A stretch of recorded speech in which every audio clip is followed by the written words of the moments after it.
या एक तरीका, अच्छा ये बहुत कम यूज होता है, मेन तरीका यह यूज होता है, limit z tends to infinity minus का z एफ जेड, मेन आता है ये। जब रेसिड्यू किसी क्वेश्चन में है ना, ये मतलब ये रेयरली अगर ऐसा आता है, बहुत कम आते हैं, लेकिन अगर आता है तो आप ऐसे सॉल्व करेंगे।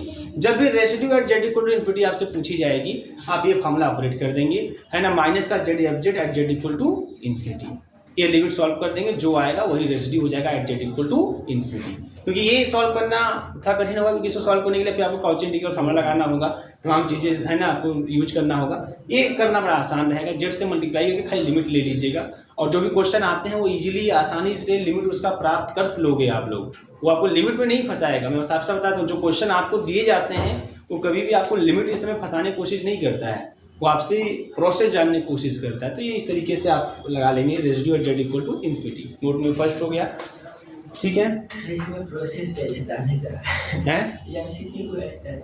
हाँ, ये तो अलग बात है, यहाँ एमसीक्यू है आप लोगों के लिए, ये जानेंगे, लेकिन सही बात है कि नहीं। हाँ देखिए, नेक्स्ट नंबर लिखिएगा, second number, residue at Z equal to infinity is equal to, ये दूसरा तरीका लिख लीजिए। Second number, residue at Z equal to infinity is equal to negative of the coefficient of 1/z,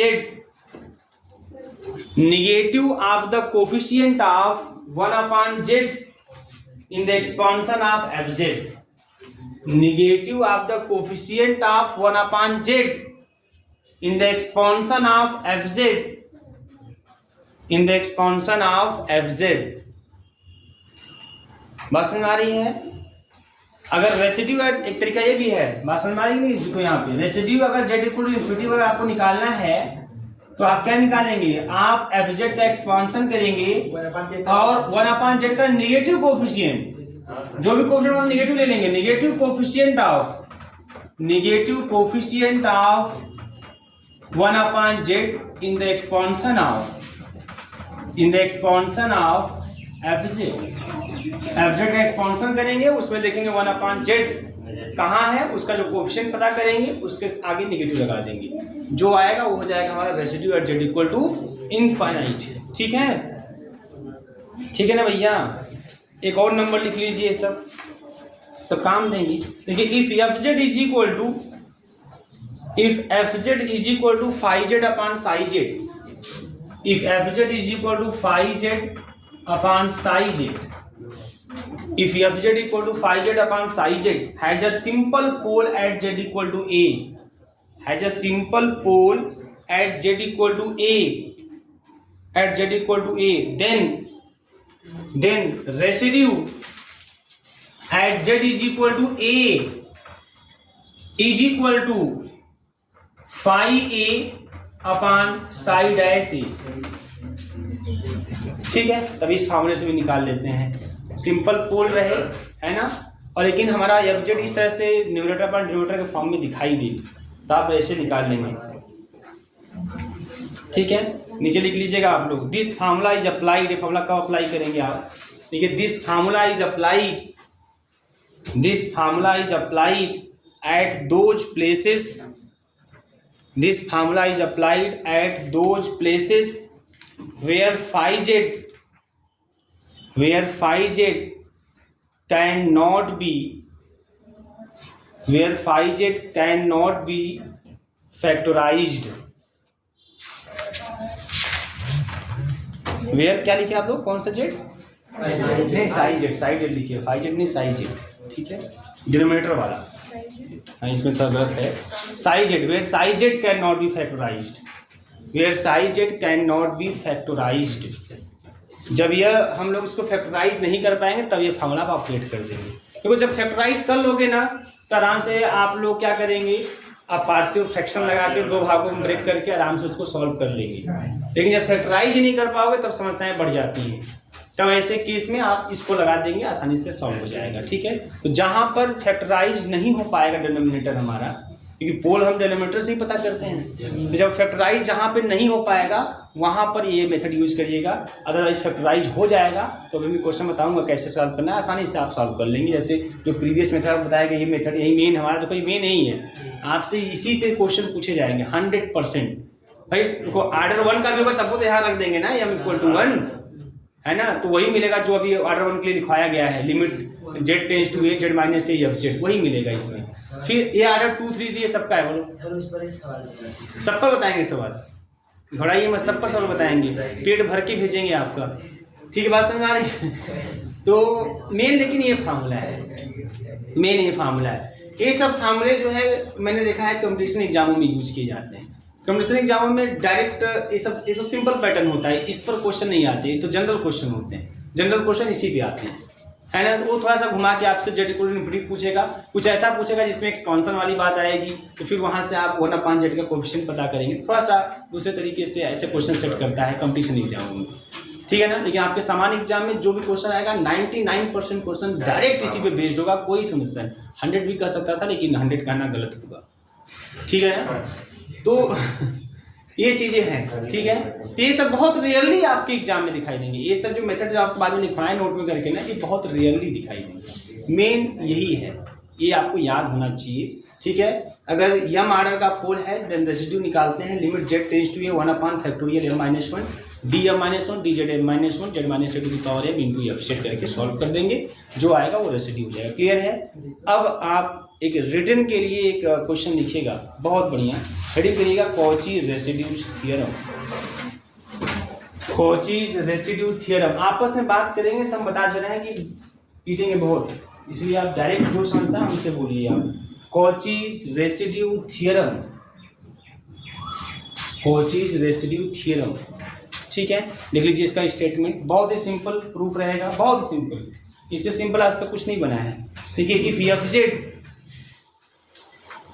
आपको याद करने की भी जरूरत नहीं है, एमसीक्यू वालों को कुछ सोचना ही नहीं इसके बारे में, लिख लेंगे ताकि अच्छा लगे। फिर if F Z is analytic, if F Z is analytic within and on a closed contour C, within and on a closed contour C, within and on a closed contour C, except EXCPT, except at a finite number of poles, except at a finite number of poles, except at a finite number of poles z1, z2, z3, small में रहेगा z1 z2, है ना, z1, z2, z3, dot zn,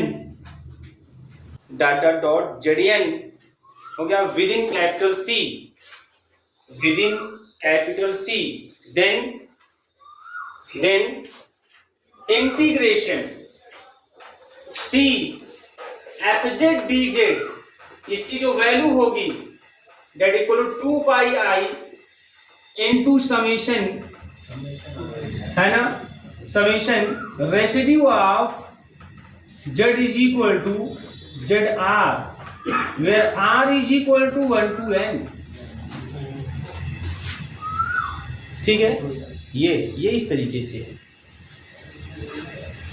अभी देखो, अब इसी फार्मूले से जो क्वेश्चन हम कॉची इंटीग्रल फार्मूले का लगाते हैं, कॉची इंटीग्रल फार्मूले को ऑपरेट करके लगाते हैं ना, उसमें भी यही काम करते हैं।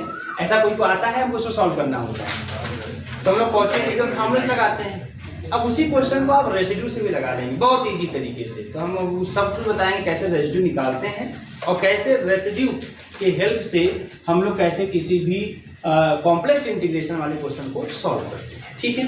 ये कितना आसान है। ये तो हो गया स्टेटमेंट, कि स्टेटमेंट बहुत सिंपल है कि एफ जेड अगर हमारा कोई कॉम्प्लेक्स वेरिएबल फंक्शन हो, वह एनालिटिक तो हो within a close contour C, close contour C के अंदर वो एनालिटिक है लेकिन कुछ पॉइंट को छोड़कर। बात समझ में आ रही है। मान लीजिए हमारा क्लोज कंटूर सी है, क्लियर है सबको, ये सी है और हमारा जो एफ जेड है वो इसके अंदर हर एक पॉइंट पे एनालिटिक है एक्सेप्ट सम पॉइंट्स। मान लीजिए किस पर z1, z2, z3, z4, clear है, ऐसे मान लीजिए zn, कुल n पॉइंट्स हैं इसके अंदर। उस n पॉइंट्स पे हमारा जो एफ जेड है वो एनालिटिक नहीं है, और इस n पॉइंट को छोड़कर उसके अंदर और जितने पॉइंट हैं, कितने पॉइंट है उसके अंदर और जी, n को छोड़कर आप बताओ बेटा। लीजिए कैसे होगा प्रिंस, n माइनस, क्या बात है इनफाइनाइट नंबर ऑफ अगर इनफाइनाइट पॉइंट्स हैं, अब यदि मैं पूछूं आपसे कि इस कर्व के अंदर कितने पॉइंट्स हैं, इनफाइनाइट पॉइंट्स हैं, उसमें से 2 4 10 20 50 100 निकाल दें, क्या फर्क पड़ेगा? बात समझ आ रही है? नहीं, इनफाइनाइट से कुछ भी घटा दें फाइनाइट नंबर तो इनफाइनाइट ना आएगा, ठीक है। तो ये हमारा जो एफजेड है वो इसके अंदर हर एक पॉइंट पे एनालिटिक है, कुछ पॉइंट को छोड़कर कुछ पॉइंट में कौन कौन पॉइंट है, Z1 Z2 Z3 से लेकर Zn, तो n पॉइंट्स हैं जो फाइनाइट नंबर ऑफ पॉइंट्स हैं जिस पर एनालिटिक नहीं।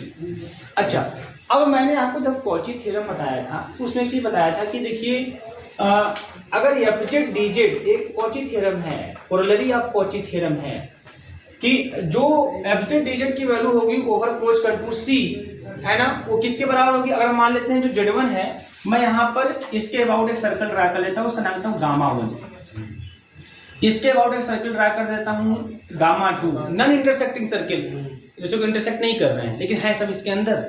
Z3 वाला गामा 3, ये गामा 4, ऐसे मैंने एक सर्कल ड्रा कर दिया Zn के लिए गामा n। इतनी बात सबको समझ में आ रही है?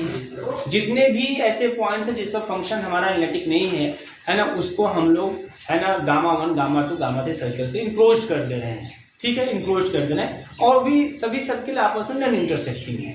तब कॉची थ्योरम कहता है कि तब एफजेड डीजेड की वैल्यू जो ओवर क्लोज कंटूर C होगा वह इक्वल होगा है ना F Z D Z over gamma 1 plus F Z D Z gamma 2 और plus data dot F Z D Z gamma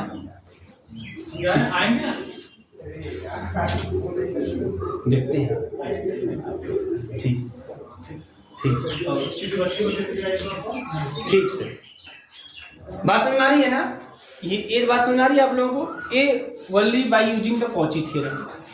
अब ये जो लाइन लिखा हूं बाय कॉची थ्योरम है ना, कॉची थ्योरम का कोरोलरी है कि अगर ओवर क्लोज कंटूर C ऐसे कुछ पॉइंट्स अगर आपको मिल जाते हैं जिसमें फंक्शन एनालिटिक नहीं है तो उसको हम क्या करें, किसी सर्कल से किसी कर्व से हम उसको घेर दें, इनक्लोज कर दें, तो पूरे C के अबाउट जो एफजेड डीजेड की वैल्यू आएगी, इंटीग्रेशन एफजेड डीजेड की वैल्यू आएगी, वह और जिसके अंदर जितने भी सर्कल बने हुए हैं ना उन सबके अबाउट जो एफजेड डीजेड की वैल्यू होगी सबको ऐड कर देंगे, उसके बराबर आ जाएगा। ये कोरोलरी ऑफ कॉची थ्योरम। अब इतना ये हम लगा दिए, अब कुछ नहीं करना है, अब कुछ करना ही नहीं है, ठीक है। अब हम क्या करते हैं पता है? देखो ध्यान से, अब हम दोनों साइड 1/2 पाई आई से मल्टीप्लाई कर देते हैं। किससे मल्टीप्लाई कर देते हैं? क्या बात है, बहुत तेज है। दोनों साइड 1/2 पाई आई से मल्टीप्लाई कर देते हैं, 1/2 पाई आई से मल्टीप्लाई। इसमें तो किसी कोई दिक्कत नहीं होनी चाहिए, है ना भैया? तो 1/2 pi I integration gamma 1 FZ DZ और प्लस का 1/2 pi I integration gamma 2 FZ DZ और प्लस डाटा डॉट, हम थक गए, बस थक गए तो लिख दीजिए, है ना 1/2 पाई आई। क्लियर है ना सबको? इतना सबको करने में कोई दिक्कत नहीं है? एफजेड डीजेड ये हो गया, ठीक है।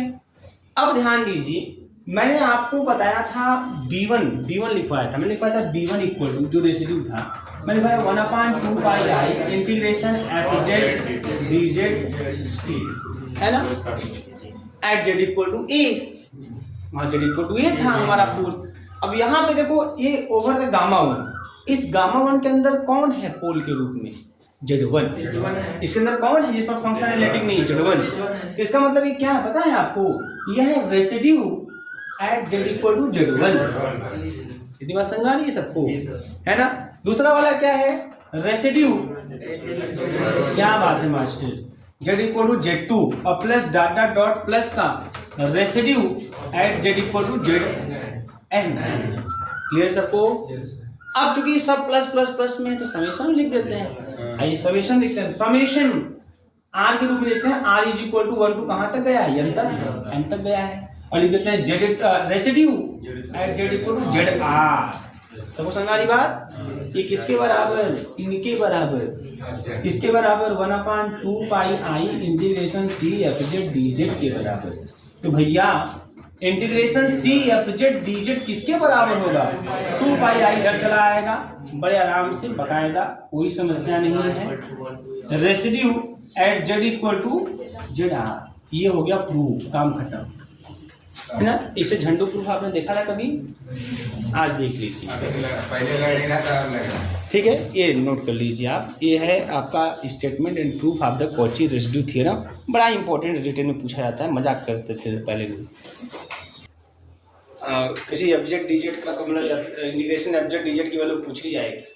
अब करना क्या रहेगा कि आपको एब्जेक्ट के जितने पोल होंगे सबको बता देने होंगे, इतने पोल इसमें हैं, और हर पोल के अबाउट आपको रेसिड्यू निकालना है और रेसिड्यू को जोड़ देना है, जोड़ के 2πi से गुणा करना है। यही काम कर, बहुत इजी तरीके से और बहुत तेज है आप लोग। रेसिड्यू का सम 0 वाला तो रेसिड्यू का सम 0 वाला मतलब जैसे रेसिड्यू दे दिया रहता है और उसमें एक रेसिड्यू नहीं बता रहे तो उसको फाइन दे दीजिए। हाँ देखते हैं, सब क्वेश्चन में जाऊँगी नहीं आ रहा है। समझ की बात पड़ी यहाँ पे।